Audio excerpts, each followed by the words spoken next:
Hi everyone, I am again here with SSB video. मैंने इससे पहले भी एसएसबी की एक वीडियो बना रखी है जो सीडीएस से लेके पूरा एसएसबी देन ट्रेनिंग तक की जर्नी की वीडियो है। तो अगर आपने वो नहीं देखी है तो यू कैन चेक इट। इस वीडियो में मैं स्पेशली वो चीज़ें कवर करूँगी जो मुझसे पूछी गई है। ये एक डिमांडेड वीडियो है, कुछ लोगों ने मुझसे पूछा है एसएसबी से रिलेटेड कुछ क्वेश्चंस, तो उनके लिए मैं ये वीडियो बना रही हूँ जिससे उनको या और भी किसी को ये क्वेश्चंस हो तो वो चीज़ें क्लियर हो जाए। तो वन बाय वन सारे क्वेश्चंस क्लियर करते चलेंगे। So let's start the questions and video. First question is regarding coaching. कुछ लोगों ने ये पूछा है कि आपने कोचिंग ली थी या नहीं एंड ऑल। तो मैं ये चीज़ आपको क्लियर कर दूं कि पहली बात तो आपको ये चेक करना है कि आप कौन सी कैटेगरी के एस्पिरेंट हैं या कौन सी कैटेगरी के कैंडिडेट हैं आप सीडीएस के लिए।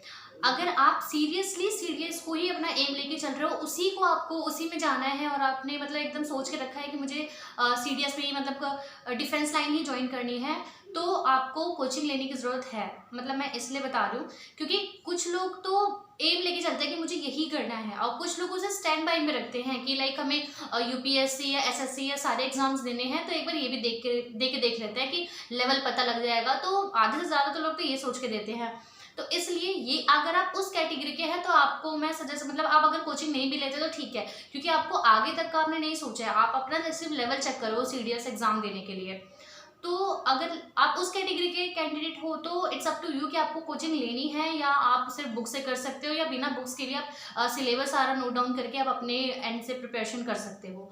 But if you are a serious aspirant, अगर आपको डिफेंस लाइन में ही जाना है, डिफेंस ही ज्वाइन करना है, तो आपको मैं सजेस्ट करूंगी कि आपको कोचिंग लेनी ही चाहिए। मैंने कोचिंग नहीं ली थी, मैं भी एक अपना लेवल चेक करने के लिए दे रही थी या आगे का मेरे को इतना कुछ पता नहीं था, I was just going with flow, तो मैंने कोचिंग नहीं ली थी। लेकिन मैं इसलिए आपको सजेस्ट करूंगी क्योंकि मैं अपने एक्सपीरियंस से बता रही हूँ। आपको सजेस्ट करूंगी अगर आप बहुत ही ज़्यादा इसके लिए प्रिपेयर कर रहे हो या सीरियसली आप इसी में जाना चाहते हो तो यू शुड ज्वाइन कोचिंग। क्योंकि कोचिंग में क्या है, वो आपको एक एक चीज़ बताते हैं, जितने भी अभी मैं आगे उसे डिस्कस करूंगी। वैसे आपको बाकी वीडियोज़ में भी वो चीज़ें मिल जाएंगी कि एसएसबी में क्या क्या होता है, क्या क्या पूछा जाता है, stage 1 stage 2 and all these things.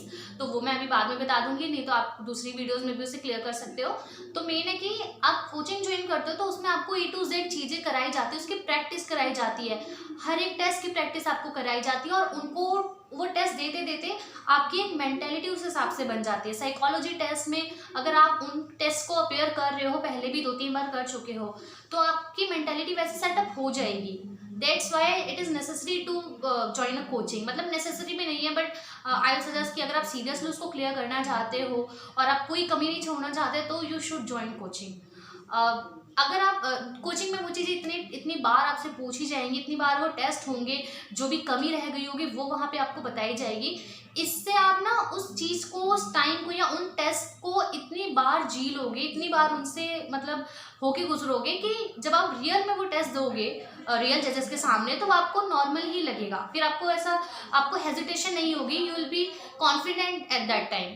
तो इसलिए आपको ये कोचिंग मैं मतलब सजेस्ट कर रही हूँ कि यू शुड ज्वाइन कोचिंग, वो बेनिफिशियल रहेगी आपके लिए।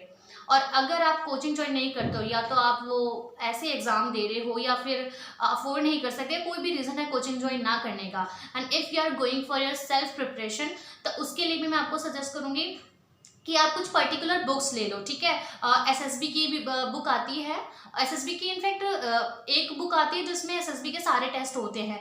और अगर आपको बहुत अच्छे से प्रैक्टिस करनी है, मतलब if you are a serious candidate but you can't afford coaching, आपको बुक से ही करना है, अपनी ही प्रैक्टिस से करना है, तो आप हर एक टेस्ट के लिए अलग अलग बुक्स भी अब आने लगी हैं, तो आप वो भी फॉलो कर सकते हो।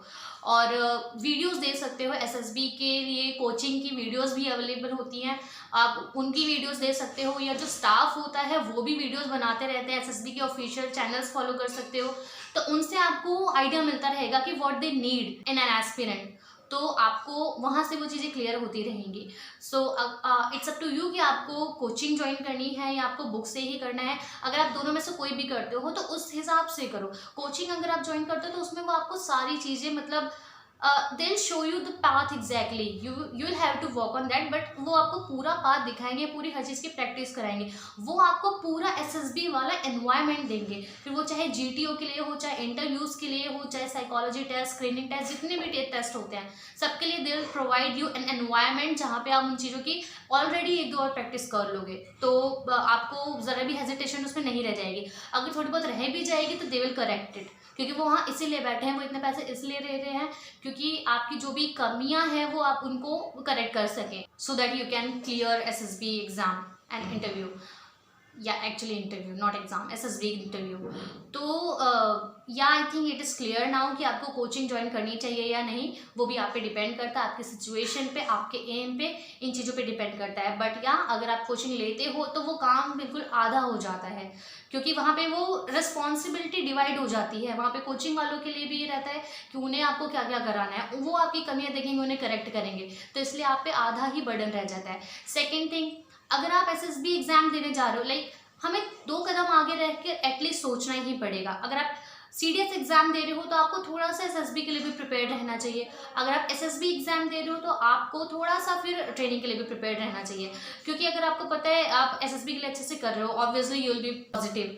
तो अगर आप SSB के लिए कर रहे हो, आप इसीलिए कर रहे हो इतनी मेहनत कि मेरे को आगे भी जाना है, तो अगर आप अंडर वेट हो या ऐसा कोई भी इशू है तो आप उस पर भी, अपने फिजिकल पे भी वर्क करना स्टार्ट कर दो SSB के साथ ही, ठीक है, क्योंकि उन्हें ये भी चीज़ें आखिर नज़र आती ही हैं, तो इसलिए बेटर है कि अगर आप ये भी चीज़ें करो अपनी, क्योंकि SSB में भी जो GTO वगैरह के टास्क होते हैं या रेस या ऐसी जो भी चीज़ें होती है उसके लिए आपको थोड़ा सा फिजिकली प्रिपेयर्ड भी रहना पड़ेगा।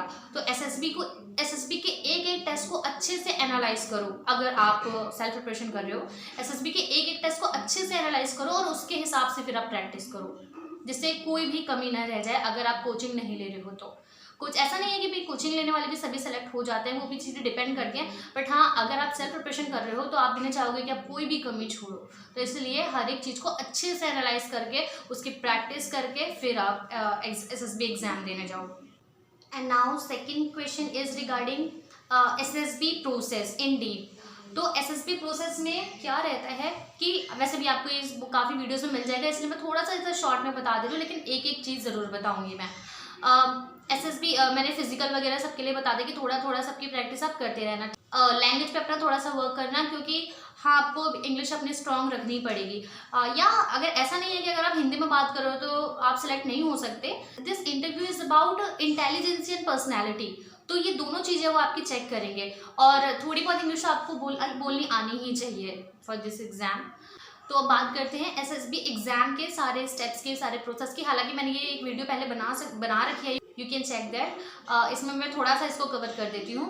तो ये 2 में डिवाइडेड है, स्टेज 1 और स्टेज 2। स्टेज 1 जो है वो एक ही दिन का होता है, स्टेज 2 4 दिन में डिवाइड होता है। तो स्टेज 1 का जो टेस्ट होगा वो आपका डॉक्यूमेंट, पहले तो आपके डॉक्यूमेंट्स वगैरह वेरीफाई किए जाएंगे। तो जो डे 1 का यानी स्टेज 1 का फर्स्ट डे का टेस्ट होगा वो होगा आपका स्क्रीनिंग टेस्ट। स्क्रीनिंग में भी 2 टेस्ट होते हैं, मतलब उस दिन 2 टेस्ट होंगे, PPDT और officer intelligence rating test, OIR test, जिसमें आपको रीजनिंग वगैरह के क्वेश्चंस दिए जाएंगे और उनको आपको सॉल्व करना होगा। वो भी आपको बुक में मिल जाएगा, मैं बाद में बुक का भी एक रिव्यू कर दूंगी या फिर इसी में एंड में उसको इंक्लूड कर दूंगी मैं। तो डे 1 आपका 2 टेस्ट होगा स्क्रीनिंग के लिए, PPDT और OIR टेस्ट। उसके बाद डे 2 को होगा आपका साइकोलॉजिकल टेस्ट, जिसमें 4 टेस्ट होंगे, thematic apperception test, word association test, situation reaction test और सेल्फ डिस्क्रिप्शन। ये भी मैंने अपनी SSB वाली वीडियो में इसको क्लियर कर रखा है कि किस किस टाइप के टेस्ट होंगे, जिसमें वर्ड पे आपको पूरे सेंटेंस लिखना होगा और अपने बारे में आपको बहुत सारी चीज़ें लिखनी होगी कि कौन डिफरेंट पीपल हमारे बारे में क्या सोचते हैं, लाइक पेरेंट्स, फ्रेंड्स, टीचर्स, ये सारी चीज़ें। और सिचुएशन रिएक्शन टेस्ट, जिसमें आपको अलग अलग सिचुएशंस दी जाएंगी और आपसे पूछा जाएगा कि आप उसमें क्या करेंगे, मतलब आपको एक पेपर पे वो मिलेगी सिचुएशंस, वो हाफ होंगी, आपको उनको कंप्लीट करना होगा। और थीमेटिक में भी आपको बहुत सारी पिक्चर्स दिखाई जाएंगी, उसमें लास्ट वाली जो स्लाइड होगी वो ब्लैंक होगी, तो आपको उस स्टोरी को कंप्लीट करना होगा। उसके बाद डे 3 को आपका GTO का टेस्ट होगा, जिसके लिए कोचिंग में बहुत ही अच्छे से प्रिपरेशन कराई जाती है। तो जीटीओ का जो टेस्ट होगा उसमें भी बहुत सारे टेस्ट होंगे, जैसे ग्रुप डिस्कशन होगा, कोई एक टॉपिक आपको दे दिया जाएगा, उस पर आपको ग्रुप डिस्कशन करना होगा, ग्रुप प्लानिंग एक्सरसाइज होगी, प्रोग्रेसिव ग्रुप टास्क होंगे, जो वो सारे मतलब जो आपको लकड़ी फट्टा वट्टा सब कुछ दिया जाता है, जिसके लिए आपको आराम से वीडियो मिल जाएगी, वो आपको वीडियो में भी क्लियर दिख जाएगा वो किस टाइप का टेस्ट होता है। और ऑब्स्टिकल रेसेस होती हैं, हाफ ग्रुप टास्क होता है, और लेक्चरेट भी होता है, जिसमें आपको एक कार्ड दिया जाएगा, वो एक्सटेम्पर टाइप का होता है कि आपको उस कार्ड को देने के बाद आपको 3 मिनट मिलेंगे उसके लिए सोचने के लिए। तो उस कार्ड पे जो भी टॉपिक होगा 3 मिनट आपको सोचने के बाद आपको उस टॉपिक पे बोलना होगा। उसके बाद आपका डे 4 का जीटीओ का एक और टेस्ट होता है, जिसमें आपको इंडिविजुअली सारे टास्क कंप्लीट करने होते हैं। जो आपने देखा होगा कि प्रॉपर एक ग्राउंड, मतलब पूरा ग्राउंड होता है, जीटीओ ग्राउंड होता है, जो वहाँ पे पूरा बना होता है अच्छे से कोचिंग सेंटर्स में। That's I am suggesting you for coaching, क्योंकि कोचिंग सेंटर में वो ग्राउंड भी प्रॉपर अच्छे से बना हुआ होता है, तो वहाँ पे आप उसको अच्छे से प्रैक्टिस कर सकते हो, एक एक चीज़ आप प्रैक्टिस कर सकते हो जो भी वहाँ पे आपको मिलने वाली है। तो इसलिए जीटीओ में वो पूरा प्रॉपर ग्राउंड होता है, जो आपको एक पर्टिकुलर टाइम में पूरा खत्म करना होता है वो सारे टास्क इंडिविजुअली, तो वो जीटीओ में होता है। उसके बाद आपका एक पर्सनल इंटरव्यू होता है। देन लास्ट जो 5th डे का होता है वो एक कॉन्फ्रेंस इंटरव्यू होता है, जिसमें आपको जनरल क्वेश्चंस पूछे जाते हैं, जो मैंने अपनी वीडियो में बता रखे हैं, तो उसके लिए आपको ज़्यादा टेंशन लेने की ज़रूरत नहीं है। और अगर आप कोचिंग लेते हो तो आपको काफ़ी सारी चीज़ें प्रिपेयर करवा ही दी जाएगी। तो आई सजेस्ट यू कि अगर आप सीरियसली इसके लिए प्रिपेयर कर रहे हैं, you should go for coaching. और अगर आपको लगता है कि कोचिंग के बिना भी आप कर सकते हैं और सेल्फ प्रिपरेशन करते हैं, फिर भी आपको बहुत ही ज़्यादा मेहनत करनी होगी। आई होप मैंने जितने भी क्वेश्चन थे वो क्लियर कर दिए हैं। अगर कोई डाउट रह गया है तो मुझे कमेंट सेक्शन में पूछ लेना। तो जो भी चीज़ें मुझसे पूछी गई थी एटलीस्ट मैंने उतनी क्लियर कर दी हैं। अगर आपको कुछ याद आता है, कुछ और आता है, तो मैं उसको कमेंट सेक्शन में क्लियर कर दूँगी। और मैंने जो एसएसबी के सारे पार्ट्स को अच्छे से एक्सप्लेन नहीं करा, वो इसलिए क्योंकि उसके ऊपर आपको और भी वीडियोज़ मिल सकती हैं, तो you can check all those videos अलग अलग चैनल की। So yeah that's enough for this video. अगर एज आई सेड कि अगर कोई क्वेश्चन होगा तो आप मुझसे पूछ लेना, I try to clear that in comment section. And for now, bye bye and best of luck for your SSB exam or interview.